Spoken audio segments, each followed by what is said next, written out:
हाय दोस्तों, आज हम सभी फिजिक्स क्लास 12 के वैद्युत आवेश, वैद्युत क्षेत्र एवं वैद्युत द्विध्रुव के बारे में फास्ट ट्रैक रिवीजन करेंगे। ठीक, चलिए शुरुआत करते हैं हम लोग। जैसे कि वैद्युत आवेश दिया है कि वैद्युत आवेश क्या होता है, किसे कहते हैं। तो वैद्युत आवेश पदार्थ का वह गुण है जिसके कारण वह वैद्युतमय प्रभाव उत्पन्न करता है या इसका अनुभव करता है। वैद्युत आवेश एक अदिश राशि है, इसका मात्रक कूलाम होता है। मतलब इसका ये मतलब अर्थ हुआ कि वैद्युत आवेश है जो पदार्थ का वह गुण है जो किसी वस्तु को आकर्षित करता है, प्रतिकर्षित करता है, उसमें चुंबकीय प्रभाव मतलब होता है। ठीक, उसकी राशि अदिश होती है और उसका मात्रक कूलाम होता है। आवेश दो प्रकार के होते हैं, जैसे कि दिया है यहाँ पे, धन आवेश, ऋण आवेश। तो इलेक्ट्रॉन पर ऋण आवेश तथा प्रोटॉन पर धन आवेश होता है। ठीक, धनावेशित वस्तु में इलेक्ट्रॉनों की कमी होती है।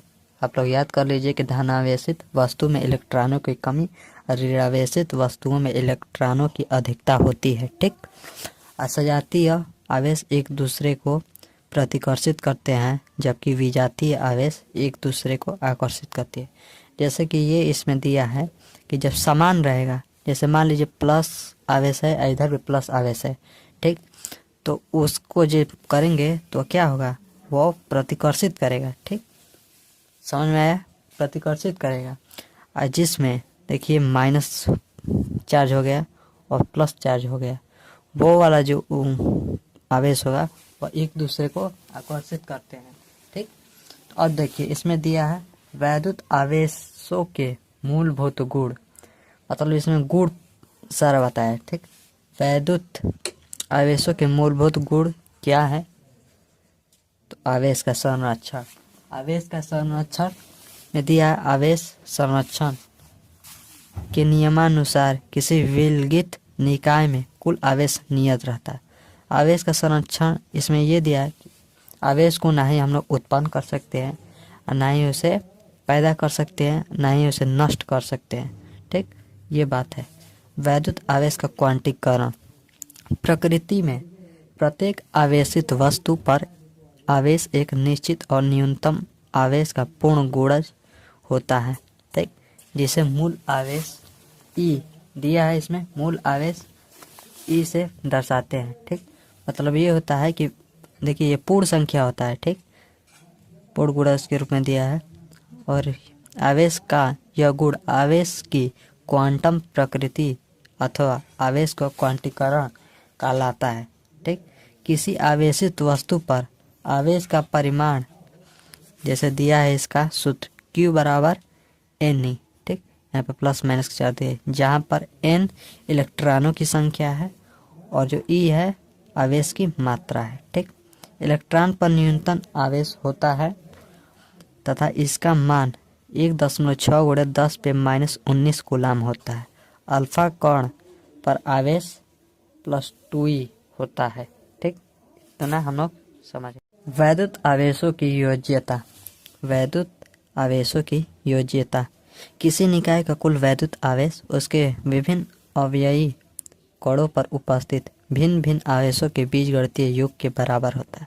ठीक, यदि कोई निकाय n अवयवी कणों से मिलकर बना है तो निकाय पर कुल आवेश Q बराबर Q1 + Q2 + Q3 प्लस ऐसे ही जाता जाएगा। ठीक, जिसमें ये बात है कि जो किसी निकाय पर कुल वैद्युत आवेश उसके विभिन्न अवयवी कणों पर उपस्थित भिन्न भिन्न आवेशों के बीजगणितीय योग के बराबर होता है। ठीक, ये बात दी गई है। ठीक, इतना हम लोग को समझ लिया। अब देखिए कूलाम का नियम दिया है, दो बिंदु आवेशों के मध्य बल, इसके बारे में हम लोग पढ़ेंगे। जैसे देखिए यहाँ पे मैं बता रहा हूँ, जैसे देख लीजिए यहाँ पे एक गोला, इसमें पहला आवेश Q1, दूसरा आवेश Q2, इनके बीच दूरी है। ठीक, मान लीजिए R। कूलाम का नियम, मतलब कूलाम का नियम ये कहता है कि इन्हीं दो बिंदुओं के बीच लगने वाला बल आवेशों के परिमाणों के गुणनफल के अनुक्रमानुपाती तथा उनके बीच के दूरी के वर्गों के व्यस्तु क्रमानुपाती होता है। ठीक, देखिए यहाँ पे ये बात होता है कि अनुक्रमानुपाती। अनुक्रमानुपाती क्या होता है? अनुक्रमानुपाती ये होता है कि जब एक राशि बढ़ती है तो दूसरी राशि भी बढ़ती है। अब व्युत्क्रमानुपाती मिस होता है, यहाँ पे दिया है, देखिए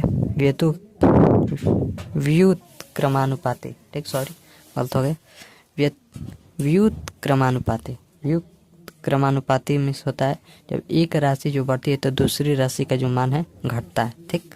ये देखिए, निर्वात अथवा वायु में स्थित दो आवेशों के मध्य लगने वाले आकर्षण अथवा प्रतिकर्षण बल का निर्धारण कूलाम के नियम द्वारा करते हैं। देखिए, अब कूलाम के नियम के अनुसार किन्हीं दो स्थिर बिंदु आवेशों के मध्य कार्यरत विद्युत बल आवेशों के परिमाणों के गुणनफल के अनुक्रमानुपाती तथा उनके बीच के दूरी के वर्ग के व्युत्क्रमानुपाती होता है, ठीक। ये देखिए यहाँ पे दिया है, जैसे पहला आवेश दिया है और दूसरा आवेश, तो किन्हीं दो बिंदुओं के बीच लगने वाला बल आवेशों के गुणनफल के, यानी कि दोनों के गुणनफल गुणा हो जाएगा, ठीक, तो दोनों ऐसे हो जाएगा, अनुक्रमानुपाती होता है, ठीक। और दिया है कि उनके बीच की दूरी के वर्गों के व्युत्क्रमानुपाती, तो ऐसा हो जाएगा, समीकरण 1 बन जाएगा और समीकरण 2 बन जाएगा, ठीक। दोनों समीकरणों से, समीकरण 1 एवं 2 से, देखिए एफ दिया है, एफ लिख देंगे, जो चिन्ह दिया है वो, देखिए Q1 Q2, देखिए आर स्क्वायर दिया है तो आर स्क्वायर दे देंगे, ठीक। इतना समझ लिया आप लोगों ने। अब देखिए, जो इसका साइन यानी जो चिन्ह है इसको हटाएंगे तो यहाँ पे के लगता है, के जो है नियतांक है, ठीक। तो ये हम लोगों का सिद्ध होगा, के की जगह पे हम लोग ये भी हम लोग लिख सकते हैं 1/4πε0 Q1 Q2 बटे में आर स्क्वायर, ठीक। ये इसका कूलाम के नियम का क्या है, सूत्र यानी फॉर्मूला है, ठीक। यहाँ पे देखिए बल है, आवेश है दोनों, ε0 वैद्युतशीलता है, ठीक, जिसका मान 8.85 गुणे 10 पे -12 कूलाम स्क्वायर प्रति न्यूटन मीटर स्क्वायर होता है, ठीक। ये के है, नियतांक है, ये दूरी है, और के का मान भी 9 गुणे 10 पे 9 न्यूटन मीटर स्क्वायर प्रति कूलाम स्क्वायर ऐसे होता है, ठीक। यहाँ पर ये देखिए, अब ऐसे दिखाया गया यहाँ पे। अब ये वाला बात देखिए, आप यहाँ पे देखिए, जहाँ के बराबर 1/4πε0 बराबर 9 गुणे 10 पे 9 न्यूटन मीटर स्क्वायर प्रति कूलाम स्क्वायर अनुक्रमानुपाती नियतांक है, ठीक, तथा ε0 वायु अथवा निर्वात की वैद्युतशीलता है, जिसका मान 8.85 गुणे 10 पे -12 कूलाम स्क्वायर प्रति न्यूटन मीटर स्क्वायर होता है। इसका विमीय सूत्र m इनवर्स L पे 3 T पे 4 A पे 2 ऐसे दिया है होता है। यदि आवेशों के मध्य वायु अथवा निर्वात के अतिरिक्त अन्य कोई माध्य स्थित है तो कूलाम का बल F बराबर 1/4πε Q1 × Q2 r स्क्वायर होगा, जहाँ एप्सिलॉन माध्य की वैद्युतशीलता है। यदि स्थिर आवेशों के मध्य स्थित पदार्थ का परावैद्युतांक के है तो एप्सिलॉन बराबर ε0 × के, यहाँ पे ये फार्मूला दिया है। अब देखिए, सदिश रूप भी दे दिया यहाँ पे, F बराबर 1/4πε0 Q1 Q2 R पे कैप दिया है, R स्क्वायर दिया है, ठीक। बहुल आवेशों के मध्य बल अध्यारोपण का सिद्धांत, इसके बारे में देखिए। इस सिद्धांत के अनुसार किसी बिंदु आवेश पर अन्य बिंदु आवेशों के कारण लगने वाला परिमाणी बल उस बिंदु आवेश पर प्रत्येक आवेश द्वारा लगाए गए अलग अलग बलों का सदिश योग होता है। वैद्युत बल दिखाई दिया है, आप लोगों ने कक्षा 9 में पढ़ा होगा कि प्रत्येक आवेशों के चारों ओर वह छेद जिसमें किसी दूसरे आवेश को रखने पर वह आकर्षण अथवा प्रतिकर्षण बल का अनुभव करता है, वैद्युत क्षेत्र कहलाता है।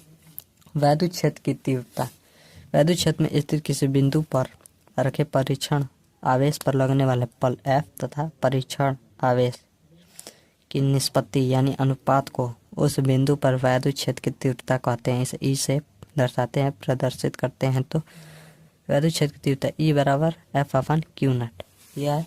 अब देखिए ना समझ में आया। अब देखिए इधर यहाँ पे बात दिया गया है, ये कौन सी राशि होती है, तो सदिश राशि होती है। ठीक, सदिश राशि क्योंकि इसमें परिमाण भी रहता है। ठीक, आप जानते हैं कि राशि किसे कहते हैं। वैद्युत क्षेत्र की तीव्रता एक सदिश राशि होती है। इसका मात्रक न्यूटन प्रति कूलाम अथवा वोल्ट प्रति मीटर होता है तथा इसका विमीय सूत्र mL/T पे 3 इनवर्स होता है। यदि आवेशित कण पर लगने वाला बल F/Q होगा। ऋणावेश पर बल की दिशा वैद्युत क्षेत्र की दिशा के विपरीत तथा धन आवेश पर वैद्युत क्षेत्र की दिशा में ही होती है। यहाँ पे देखिए सूत्र दिया है। ठीक, वैद्युत द्विध्रुव जब दो समान परंतु विपरीत प्रकृति के आवेश को अल्प दूरी पर रखा जाता है तो उसका बना निकाय, उसका आकलन जो बनता है उसी को वैद्युत द्विध्रुव आघूर्ण कहते हैं। वो नीचे दिया वैद्युत द्विध्रुव। यदि समान परिमाण व विपरीत प्रकृति के दो आवेश अति अल्प दूरी पर स्थित हो तो इस प्रकार बना निकाय वैद्युत द्विध्रुव कहलाता है। वैद्युत द्विध्रुव आघूर्ण वैद्युत द्विध्रुव के किसी एक आवेश के मान तथा दोनों आवेशों के बीच अल्पतम दूरी के गुणनफल को वैद्युत द्विध्रुव आघूर्ण कहते हैं। इसे P से दर्शाते हैं। मानव वैद्युत ध्रुव के आवेश Q व उनके मध्य की दूरी D है, तब वैद्युत ध्रुव आघूर्ण P बराबर Q × 2 यानी 2 दे दिया। ठीक, ये देखिए वैद्युत द्विध्रुव को E तीव्रता के वैद्युत क्षेत्र में वैद्युत की दिशा से थीटा कोण पर घुमाने में किया गया कार्य W बराबर P कोष्ठक में 1 - cos थीटा होता है। ठीक, वैद्युत द्विध्रुव को एक समान वैद्युत क्षेत्र E में इसकी दिशा से थीटा कोण पर रखने पर वैद्युत द्विध्रुव पर कार्यरत बल आघूर्ण टाउ बराबर P × E, ये टाउ बराबर P sin थीटा होता है। जहाँ P बराबर द्विध्रुव आघूर्ण, E बराबर वैद्युत क्षेत्र की तीव्रता होता है। ठीक, और देखिए थीटा E व P के मध्य कोण है। वैद्युत द्विध्रुव को एक समान दिया है। यहाँ पे माँ कहाँ गया, हाँ देखिए वैद्युत द्विध्रुव की स्थिति ऊर्जा Q0 बराबर -P जब इसकी दिशा E के समानांतर है। ठीक, U थीटा दिया है तो -P cos थीटा। ठीक, E की दिशा से थीटा कोण। देखिए अक्षीय दिशा, निरक्षीय दिशा, अक्षीय स्थिति, निरक्षीय स्थिति। E बराबर 1/4πε0 QP 2P में R3 न्यूटन प्रति कूलाम। ये दिया है आपका अक्षीय स्थिति, अनुदैर्ध्य स्थिति। इसका जो जिसे हम लोग इसका सिद्ध करेंगे। ठीक, ये देखिए वैद्युत द्विध्रुव के कारण उसके निरक्षीय स्थिति या अनुप्रस्थ स्थिति पर किसी बिंदु पर वैद्युत क्षेत्र, ये देखिए निरक्षीय स्थिति, ये सब इसका जो सिद्ध करने वाला है बहुत ही महत्वपूर्ण है। ठीक, ऐसे दिया है। ठीक, आप लोगों को समझ में आ गया। बस ऐसे ही वीडियो को देखने के लिए हमें सब्सक्राइब करें और लाइक करें। ठीक।